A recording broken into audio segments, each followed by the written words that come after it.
Hello, welcome to Senior Moments, the podcast where we talk about the good, the bad, and the utterly ridiculous parts of aging. Today we're here with Amy Biagi from Comfort Keepers. Welcome, Amy. Thank you for having me. Oh, you're welcome. I'm really glad to see you today. Yes, you too. Yeah. So why don't you tell us a little bit about Comfort Keepers and what you do? Absolutely. So I am the client coordinator, and my position, I have people call in and they ask for an assessment. So then I go to their home, usually do a home assessment, and I bring my paperwork. I have specific assessment paperwork to go by so I can ask them their questions and find out a little bit what they need. Okay. Now, if I were going to call in, I probably wouldn't say I need an assessment. So I'd go, I have my mom, I'm trying to take care of her, it's gotten to be too much, I have to work full time. How can you help me? So at that point, I would just say, would it be a good time to go ahead and schedule a free consultation or email you the paperwork so that you can review it at your leisure, and then we would go from there. So a lot of times people will say, it'd be great if you could come to the house and meet with my mom or dad and kind of go over what you do in person. I have a lot of clients or prospects that do call in to inquire, but they don't have email. They either want us to just mail them the packet or come out to meet with them in their home. Okay. And is it the person looking for the care that typically calls, or is it like a spouse or a child? Right. So a lot of adult children do call in, and a lot of them, especially during 2020 and COVID time, we had a lot of out-of-town adult children call and say they would like to start services for their parents in Tuolumne County or Calaveras, and we would just get that started and let them know what services we provide and what we can assist with, and then go from there. Okay. Yeah. So what would a typical assessment sound like when you're coming to see me, and what are you going to say? What are you going to ask me? So we talk about medical diagnosis. We are a non-medical agency, but of course everything encompasses medical. So I discuss that we are a non-medical agency, but we do need to find out a little bit about what's going on with them. Sometimes people are needing post-op care, and we can assist with that as far as, assist with transfers, wheelchair, walker, bed-bound care. We can do the the bed bath right there. So that works really well sometimes, depending on that situation. But they do want nutritious meals and cleaning out their fridge and making sure that the food is cleaned out and not expired, and helping them with paying bills and going to the mail and running errands. And sometimes they just want a nice drive. Take a drive out to Maloney's, or if they're doing really well, then we talk about the care plan and adding, going window shopping or going to the senior center. Okay. Yeah. Now, when you say helping with transfers, what exactly does that mean? Well, we do require a pivot transfer or weight bearing. So as long as they can use, one leg and be able to pivot transfer, we can assist with that. Okay, so you're talking about going from, say, a bed to a walker, getting up to the walker, or going from a bed to a wheelchair. Exactly. Yeah. And then what about bathing? So, we definitely want to make sure equipment is in place. That would mean making sure they have grab bars in their bathroom or something to have them transfer to, like a shower chair or a shower bench. Okay. So we try to make sure that things are in place that we can have our caregiver use to help them safely. Okay. Yeah. So let's say I am living by myself, and my adult child called you. Would you want the adult child there when you come to do the assessment, or do you prefer just to have the potential client? Well, it's wonderful when they can be, but of course, I, just offer having them on the phone speaker. So I will call them when I arrive if they want to be in a part of the assessment. Oh, okay. Yeah. All So right. it works out really well that way Okay. as well. Can you take me through a quick assessment and I'll just make answers up for you? Sure, absolutely. So we go through, date of birth and who they want as their emergency contacts. We Okay. do require at least one emergency contact to call in case we can't get there that day or we have to change a schedule. We have to make sure that somebody is notified to make sure that, if they need a meal that day or if they're not doing well. So we do need that emergency contact. And then we just go down from there. Who's your physician? Just to have on file in case we need to contact them, or if they have home health. Sometimes our clients are being discharged from the hospital and they do have home health nurses coming in. That's just good information for us so that we know that nurses are watching their medical condition. Sure. And then we go down to medical diagnosis, and we go through the list of what they've actually been diagnosed with. And then that helps us help them. Sure, that makes sense. If they're diabetic or, there's certain things we can and cannot do. Medication reminders, we want to make sure that if they're taking medication, is it being overseen by someone other than the client, making sure they're in an organized Medibox is what we call it. And then from there, we just, are there pets? Do we need to do pet care? Is there any pet walking or that sort of thing? Do they have an emergency key? So if they can't get to the door, is there something outside? Those are the things I do document. Okay. And we do kind of touch on is there alcohol? Is there a cocktail during the day? We're not really allowed to purchase alcohol for them when we go shopping. So there's certain things that we just kind of want to know about. There's some caregivers that are allergic to pets. Okay. Or smoking. So if the client's smoking, are they smoking inside or outside? So we just document that. And that's pretty much it. I kind of go, as we're talking, it's more of like trying to get to know them and which caregiver would be a good fit for them. That's my job. So Okay. I can let the scheduling coordinators know who would be good to go out to that client. Okay. If they prefer a male caregiver or a female caregiver. So Okay. Sorry, I'm Right. just kind of laughing because I can see a situation where you'd send a male caregiver out and there could be complications. absolutely. Sometimes there is. So, Yeah. but yeah. Well, and it's the whole female-male relationship, I guess. Yes. Some people are going to feel more comfortable with somebody helping them that's of their same sex. Somebody else might not care. Absolutely. So We do have we have male clients that prefer a male caregiver, so they will play chess or checkers or card games. And so I try to get all that information during that assessment and create that care plan so that it's specific for them and it works for the caregiver. They know what they're going to do once they're scheduled. And then it works. They know Okay. if they're bringing a game or cards or, all right. yeah. Now with the medication, you can. I'm going to tell you what I think I know, and you can tell me if I'm right. Okay. You can take the medication. You can put it in a little cup. You can do your, 7-day if you want to. Sure. But when the caregiver themselves are there, they can take the medication, hand it to the person, but the person's got to be able to take the medication out of the little cup themselves. Right. And then, Yeah, so it is strictly just a medication reminder. So we're not allowed to pour it in their hand, put it on their tongue.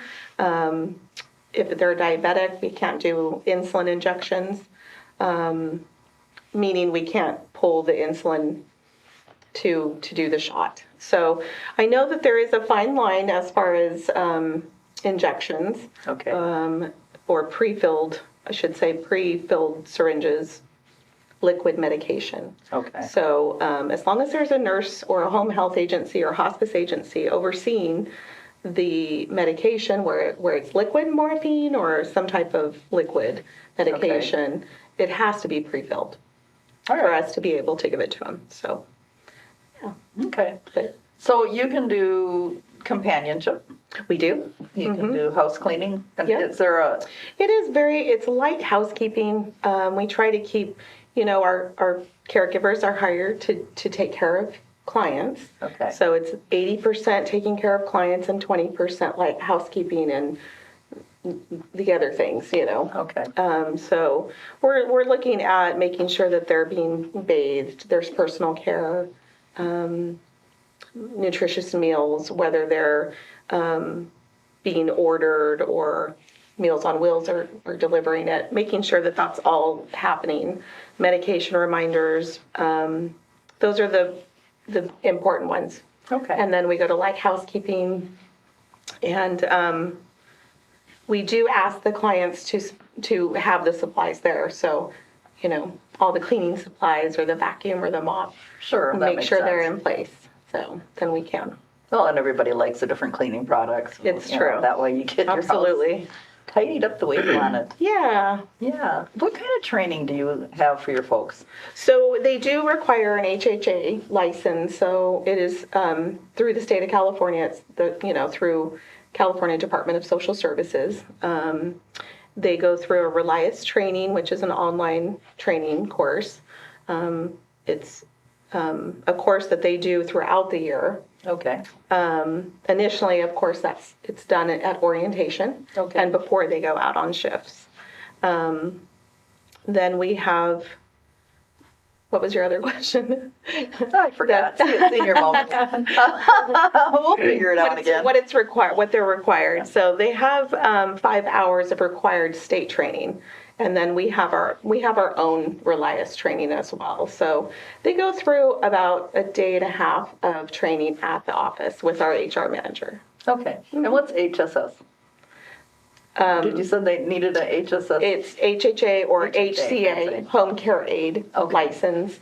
That is, they have to go through the fingerprints. So it's the live scan fingerprints and the Department of Justice and FBI background check. Okie doke. And then they have the TB test. All right. They go through a drug test at the interview if they want to move forward. Okay. If it works out. And then, of course, their DMV report yearly. And insurance, making sure they have their car insurance up to date. All right. Yeah. When people are being taken out on a little outing, are they going in the caregiver's car or their own vehicle? That's a good question, and that is what I ask at the assessment. Would you like us to use your car, or do you want us to take the caregiver's car? Okay. And there is an extra mileage fee if the caregiver uses their car. That makes sense. Yeah. And then I guess... they make that choice at that time, yeah. And then you follow up and make sure they have insurance on their own vehicle. Correct, absolutely. So everything has to be documented and on file, so, yeah. Okay. Yeah. Now, are your caregivers trained in any kind of dementia care? So are they trained to notice those kind of changes? Absolutely. A lot of times our caregivers that are interviewing and hired are certified nursing assistants. So CNAs are being hired. It's not required because we're non-medical. Of course. So, but most of the caregivers that are interviewing are experienced.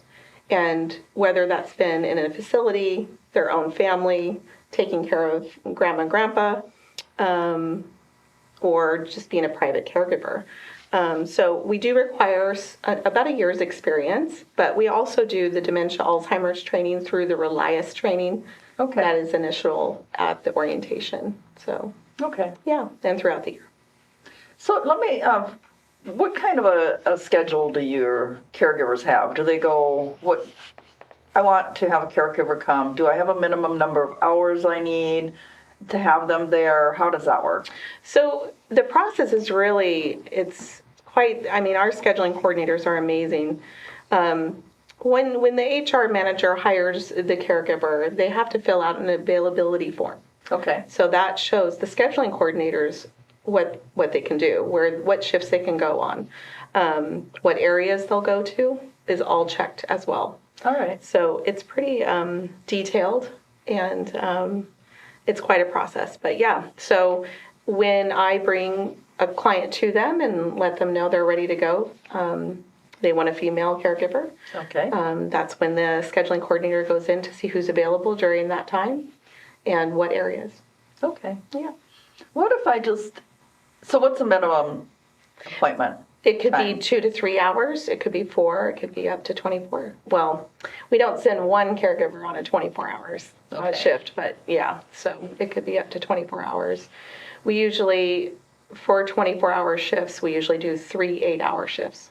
Okay. Mm-hmm. And then if I just want somebody to come in and help me bathe twice a week, is that available? Absolutely. So usually that's a 2-hour shift. We try to keep it 2. Okay. We don't want to ever rush the client to bathe within an hour. It's Right. kind of tough. And majority of the time they are needing help. And it's usually a transfer or that sort of thing. So it takes time. So it's usually a 2-hour shift. Okay. Yeah. And what have you found? What is the traits of a good caregiver?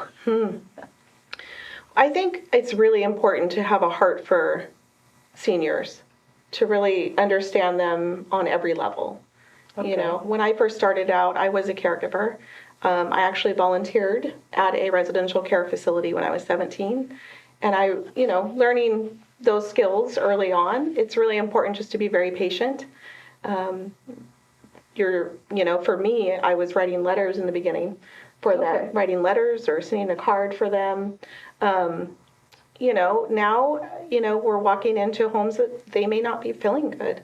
Sure. And they're not really happy to see you, but they're happy that you're there to assist. So I think it takes a lot of patience and understanding, and sometimes there's a lot of redirecting in that, and that's a really great skill to have, to be able to just redirect when they're not well.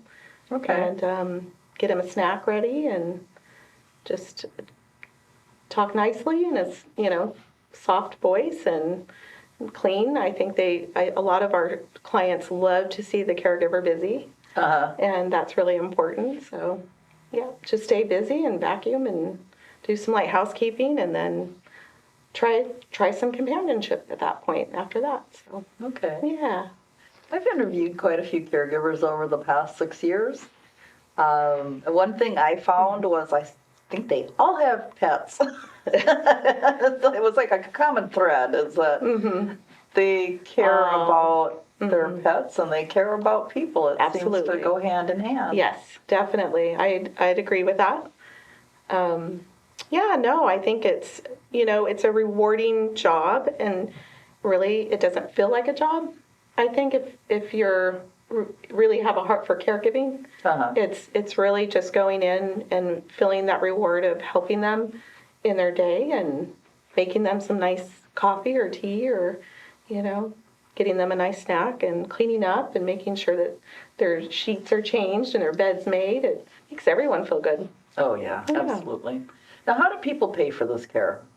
Well, we do offer 2 payment options. They can either pay with credit card, or we do have an electronic payment option, which is a discounted option. Okay. And that is a nice feature, especially for long shifts. It is 50 cents less per hour if they pay with the voided check option. Okay. And so it does add up over, a little bit if it's a long shift. We do allow long-term care policies. So our billing manager does bill a long-term care policy. And then that in long-term care company will reimburse the client. We'll take the money up front, bill the policy, and then they'll reimburse the client. So that's how that works. Okay. We are, contracted or partnered with Area 12 agency. Sometimes they will send us clients for a certain amount of hours. So would that be under their respite care program? That is correct. That is what it is. Yeah, companionship program. Yeah. And then what about veterans? We are contracted with the VA as well, and they will send over a certain amount of hours per client. And I still go out to do assessments for those, and we create the care plan together, even though the VA does have a specific schedule Okay. per shift. So, yeah. Okay. The I have heard that there's, well, I guess with everything else, an issue right now with trying to get enough staff trained and in place to actually get to everybody. Right. You're experiencing that as well? Oh, sure. We definitely had, double the staff pre-COVID. Okay. So now we're half that and still working really well, and really pleased. I've been just so pleased with the caregivers over the last 3 years and how hard they've worked, and sticking with it and making these clients happy, and just really proud of them. And so yeah, the clients or the caregivers that we have, we've been able to staff and the clients, and it's just it works out, and it's been really good. Do you think some of the decline in your caregivers happened because of the masking, or were they just not feeling comfortable going into people's homes at that time? I think initially it was the masking. Okay. I really do. And then it evolved over, time, that it just, we saw more people getting ill, and that became we don't want to get elderly ill, we don't want to be the ones that did it, So I think it was a combination over time. But initially I think it was the masking. They, going into someone's home, you want to smile, you want to be able to talk to them. A lot of clients are hard of hearing. They read lips, so that became difficult, but yeah. I sure understand what you mean about not wanting to be the person to give COVID, because I got exposed to COVID, and that particular day, I had an 85-year-old woman with me, so she also got exposed. Oh, yeah. I didn't worry about myself, but I was terrified. Sure. That's Fortunately, neither one of us ended up getting COVID. Oh, good. It was fine, but Right. up until that moment, I don't think I had taken as seriously how I would feel if I gave it to somebody else. And in this case, it wouldn't have been me giving it to him, but it was me who arranged for us to go where we went. Oh, gotcha. Yeah. It still would have been my fault, right? Right. You would have felt responsible for that. Yeah. Yeah, absolutely. Yeah, no, I think that's a big part of it. We certainly don't want to, and we've learned a lot. Yes, we have. The last 3 years, so yeah. Okay. So if I wanted to come apply for a job, how would I do that? So you would just call the office, unless you're looking at it on Indeed, but you can call the office and ask for the HR manager, and she'll take over from there and give you the online, probably take your email address and give you the online information, application, and set up a time to meet with you at the office. Yeah. And if I wanted to do I want to do caregiving, but I've got a full life of my own. So, but I think a couple nights a week I could go, Sure. Spend the night at somebody's house and take care of them. Would that entail being awake all night? We're human. We do know that people, our caregivers will, surface sleep. I'm not sure how to word that, but yeah, just keeping, one eye open, basically. Right. With the clients, I try to let them know it'd be good to get a bed alarm, a room monitor. Sure. Because that helps the caregiver, so that if they're in another room or in a chair, they'll hear the alarm. Or sometimes we've had clients just get a bell, and the bell works. Yes, it does. So our caregivers, we haven't had any trouble. They hear them right away and are able to help them get to the bathroom or whatever they need during the night. But yeah, I did take care of my friend's mom for a couple of years, and I'd spend the night there. So we had bells on the doors, so if she did get up in the night, I could hear the bells. But I also slept in the same room with her, because I just It wasn't required that I do that, but I felt more comfortable doing that. Right. But it's, Yeah. I tried to get all of that information right up front during the assessment so that it's in the care plan. A lot of times I'll ask if it's okay if the caregiver brings a hobby like crocheting or knitting or a book, so that they have something to do and when there's downtime. sure, that makes Sometimes sense. they're, like you said, it is a client that is, it's an overnight or they start at 7 p.m. and the client's sleeping.